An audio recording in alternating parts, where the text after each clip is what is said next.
प्रदेश से आज दो महिलाओं की कहानी।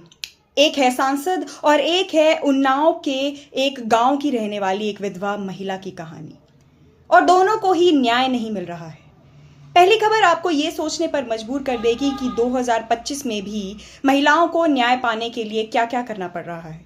तो दूसरी खबर आपको ये एहसास करवाएगी कि चाहे आपका वर्चस्व कितना भी बड़ा क्यों ना हो, किसी की बुरी नज़र से आप बच जाएं ऐसा ज़रूरी नहीं है।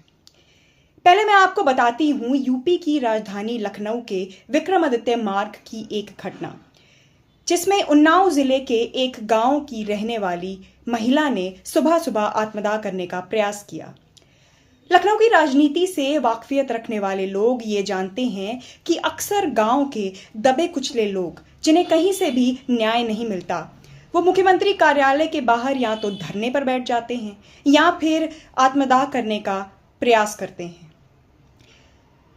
ऐसे अनगिनत किस्से आपको लखनऊ के पत्रकारों से सुनने को मिल जाएंगे और ऐसा करने वाले इस आस में बैठे रहते हैं कि उनकी जान की एवज में ही सही उन्हें न्याय मिल जाएगा।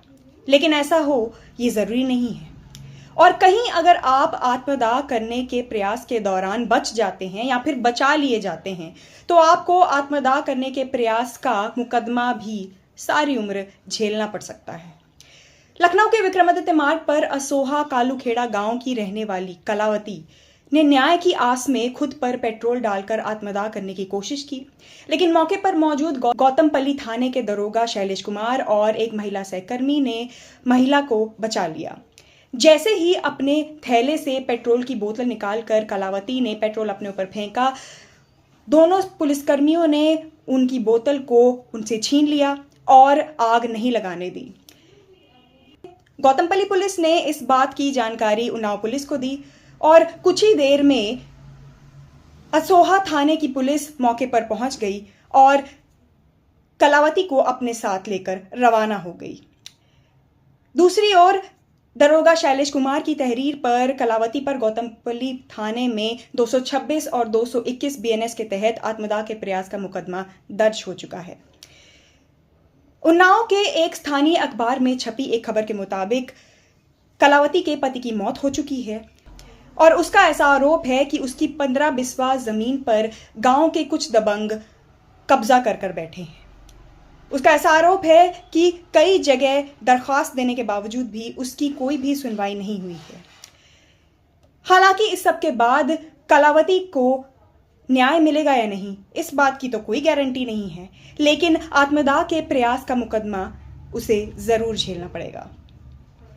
रुक करते हैं दूसरी खबर का, जहां एक महिला युवा सांसद पर टिप्पणी करने वाले के खिलाफ एफआईआर दर्ज करवाने के लिए उनकी पार्टी के लोग लामबंद हैं। बात हो रही है कैराना की सांसद इकरा हसन की, जिन पर एक घोर आपत्तिजनक टिप्पणी करने वाले करनी सेना के एक नेता के खिलाफ समाजवादी पार्टी के लोग आग बबूला हो रहे हैं। सोशल मीडिया पर वायरल एक पोस्ट में ठाकुर योगेंद्र राणा ने लिखा कि उनका घर मकान भी ठीक ठाक है, जमीन जायदाद भी है और माल की भी कोई कमी नहीं है, और उन्होंने अपनी पत्नी से भी पूछ लिया है। उनके मुरादाबाद में कई मकान हैं और इकरा हसन चाहे तो उनसे शादी कर सकती हैं, बशर्ते कि असदुद्दीन ओवैसी और अकबरुद्दीन ओवैसी उन्हें जीजा कहकर बुलाएं। इस बयान के बाद से ही राणा पर नेशनल सिक्योरिटी एक्ट के तहत उन्हें सलाखों के पीछे भेजने की मांग की जा रही है। इसी क्रम में मंगलवार को समाजवादी पार्टी के संभल के जिलाध्यक्ष असगर अली अंसारी के नेतृत्व में सपाइयों ने एएसपी संभल राजेश श्रीवास्तव को एक ज्ञापन सौंपकर राणा के खिलाफ सख्त कार्रवाई की मांग की। यह ज्ञापन मुख्यमंत्री योगी आदित्यनाथ के नाम था, जिसमें राणा पर सख्त से सख्त कार्रवाई की मांग की गई है। अब देखना यह है कि उत्तर प्रदेश सरकार इन दोनों महिलाओं को न्याय कब देती है, खास करके कलावती को, जिसके पास खुद के लिए धरना प्रदर्शन करने वाला भी कोई नहीं है।